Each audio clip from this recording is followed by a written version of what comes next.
మరి భూ కబ్జా చేసే కొంతమంది ద్రోహులకి మరి వంత పాడుతున్నట్టుంది ఆయన యొక్క కమిటీ సిఫార్సు. దానిని మరి టీఎంజే తరఫున మేము పూర్తిగా దాన్ని వ్యతిరేకిస్తూ ఉన్నాం. ఎందుకంటే మరి ఆంటోనీ కమిటీ అనేది ఎట్లా ఉండాలి అంటే మరి భూ కబ్జాదారులని ప్రజల సొమ్ము దోచుకునే వాళ్ళందరికీ బుద్ధి చెప్పినట్టుగా ఉండాలి, కానీ వాళ్ళకు వద్దబాటట్టుగా ఉంది.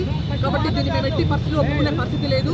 హైదరాబాద్ అనేది నిజంగా మరి ఈ సీమాంధ్రలో వచ్చి ఏం అభివృద్ధి చేయలేదు. ఇది తెలంగాణ ప్రజలకు సంబంధించింది హైదరాబాదు. మీరు వ్యాపారం చేసుకోవడానికి వచ్చిండ్రు, ఆ విధంగానే మీ ఆస్తులు మరి పెంచుకున్నారు. అంతేగాని మీరు హైదరాబాద్లో ఏదో దాచిపెట్టినట్టు మరి మీరు హైదరాబాద్ మాది అని చెప్పడం అనేది నిజంగా చాలా విచారకరం, సిగ్గుచేటు. మేము ఒకటి చెప్తా ఉన్నాం, చిరంజీవి మరి ఏదైతే ఈ యూటీ చేయాలని చెప్పి ప్రతిపాదన పెడతా ఉన్నాడో దాన్ని పూర్తిగా వ్యతిరేకిస్తూ ఉన్నాం. చిరంజీవిని మరి నిజంగా అడుగుతా ఉన్నాం, నువ్వు ఎక్కడెక్కడ షూటింగులు చేసుకొని వచ్చినట్టు అంత ఈజీగా కాదు నువ్వు మాట్లాడటం అనేది.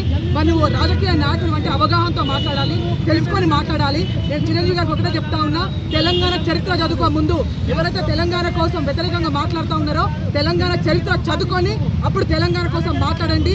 మీలాంటి తగులుబాజీ మాటలు మాట్లాడితే ప్రజలు నమ్మడానికి లేరు. మీకు తగిన శాస్త్రం చెప్తామని చెప్పి మరి వాళ్ళందరినీ కూడా హెచ్చరిస్తూ మేము ఒకటే చెప్తా ఉన్నాం, తెలంగాణలో 119 సీట్లు ఏదైతే ఉందో 119 సీట్లు తర్వాత 10 జిల్లాలతోటి హైదరాబాద్ కూడిన పూర్తి తెలంగాణ ఇస్తేనే మంచిగా ఉంటుంది.